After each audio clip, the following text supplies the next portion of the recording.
एक समय की बात है। रूस में पशुओं का एक मेला लगा था। दो भाई डिमिट्री और आइवन भी वहां गए थे। डिमिट्री अमीर एवं घमंडी था, आइवन गरीब और भला।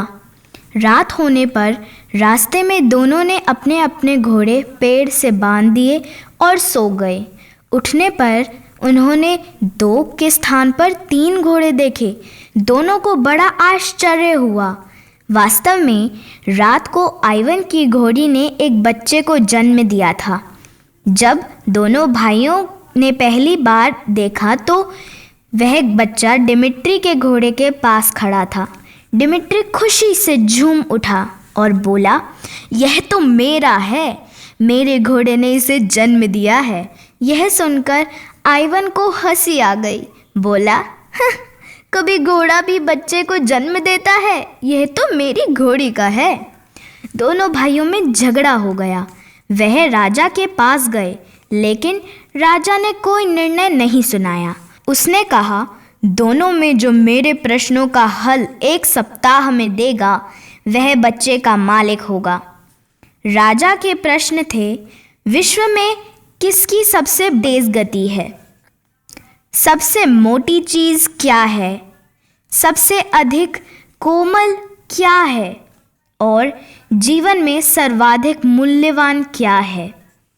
डिमिट्री के प्रश्न के उत्तर नहीं आए तो उसने एक महिला को चांदी का सिक्का देकर उससे उत्तर जान लिए। उधर आइवन को भी उत्तर नहीं आते थे।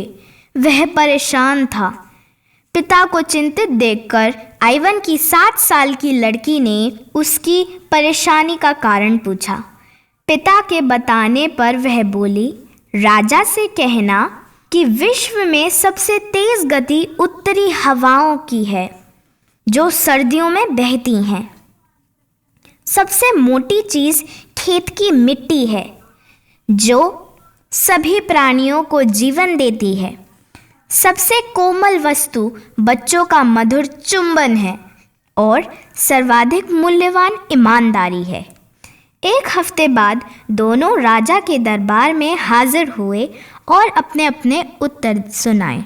डिमिट्री के सभी उत्तर गलत थे, जबकि आइवन के सभी उत्तर सही। राजा को जब मालूम हुआ कि आइवन के सही उत्तर उसकी बेटी ने बताए थे, तो उसने कहा, उसे राज दरबार में लाया जाए, मैं उससे मिलना चाहता हूँ। जब आइवन अपनी बेटी के साथ राज दरबार गया तो राजा ने उससे कहा, क्या तुम्हारे पिता सचमुच गरीब हैं? चतुर लड़की ने उत्तर दिया, हम बहुत गरीब हैं। नदी से पक्षी और पेड़ों से मछलियाँ पकड़कर अपना गुजारा करते हैं। यह सुनकर राजा अचरज में पड़ गया। बोला, क्या कभी पक्षी नदी में और मछलियाँ पेड़ों पर रहती है? यह सुनकर लड़की ने तपाक से उत्तर दिया, क्यों नहीं, जब घोड़ा बच्चे को जन्म दे सकता है तो क्या ये सब नहीं हो सकता? राजा लड़की के उत्तर सुनकर बहुत प्रभावित हुआ। उसने आइवन को न केवल घोड़ी का बच्चा दिलवाया, अपितु उसकी लड़की को एक पुरस्कार भी दिलवाया।